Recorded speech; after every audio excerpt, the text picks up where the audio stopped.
Sense अब यहाँ पर करेंसी की भी लेते हैं। CRFX के फाउंडर अमित पबारी हमारे साथ हैं। अमित, एक और दिन और रिकॉर्ड लोज हमने यहाँ पर रुपए में आता हुआ देखा है। कच्चे तेल में तेजी है, वॉर इंटेंसिफाई होती हुई नजर आ रही है, स्टॉक मार्केट्स में बिकवाली है, FI आउटफ्लोज फिर से हैं। सारी की सारी चीजें जो इम्पैक्ट रुपी को करती हैं वो परफेक्ट रेसिपी आज बाजार में बनकर आई। नमस्ते। अगर हम रुपये की बात करें तो नेगेटिव फैक्टर्स का लिस्ट जो है बहुत बड़ा है। वो आपने बताया कि FI 20 बिलियन बेच चुका है, कच्चे तेल में मजबूती है और FDI का फ्लोज भी स्लो है।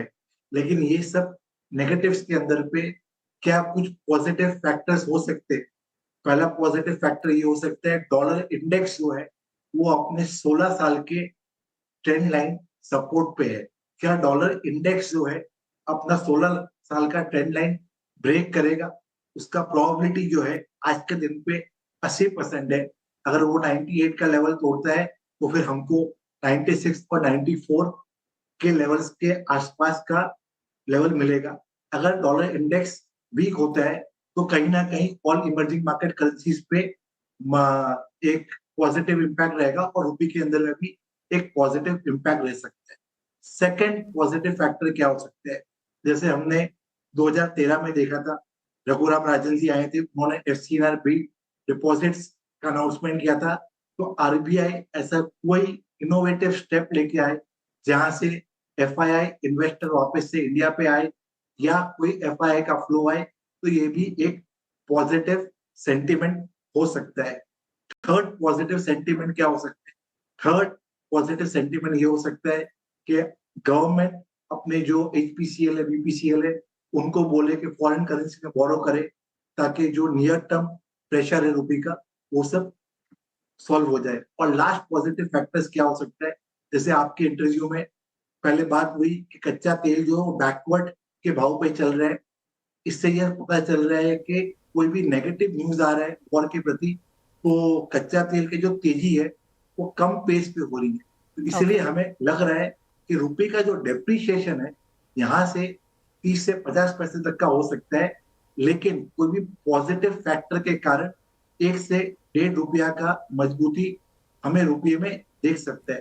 तो अगर हम आज अमित, के जिस दिन तरह पे कोई से इंपोर्टर है, I get your point Amit, जिस तरह से पिछले फाइनेंशियल ईयर में 10% तक की गिरावट यहाँ पर रुपए में आज देखने को मिली थी, इस फाइनेंशियल ईयर की शुरुआत ही यहाँ पर वीकनेस के साथ हुई है। 95-40 के लेवल्स हम यहाँ पर देख चुके हैं। आगे रुपया in the light of positives जो आपने कहा और नेगेटिव्स जो ऑलरेडी हैं, कैसे देखते हैं एक रेंज बनती हुई?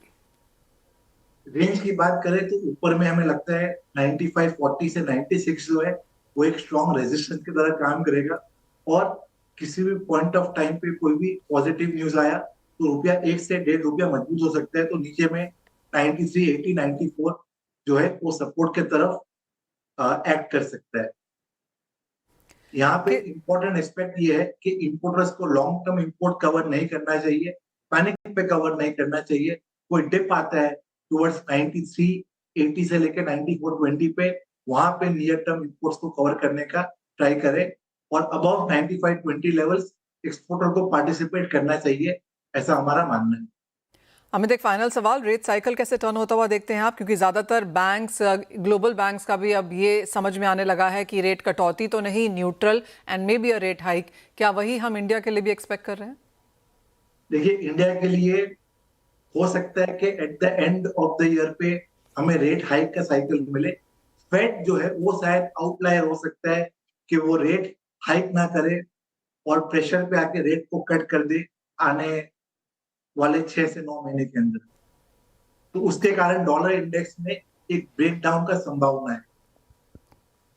Point taken. Amit, as always बहुत शुक्रिया साथ जुड़ने के लिए। पॉजिटिव्स, नेगेटिव्स एंड रेंज जो रुपए में रह सकती है वो सभी हमारे दर्शकों के सामने रखने के लिए भी।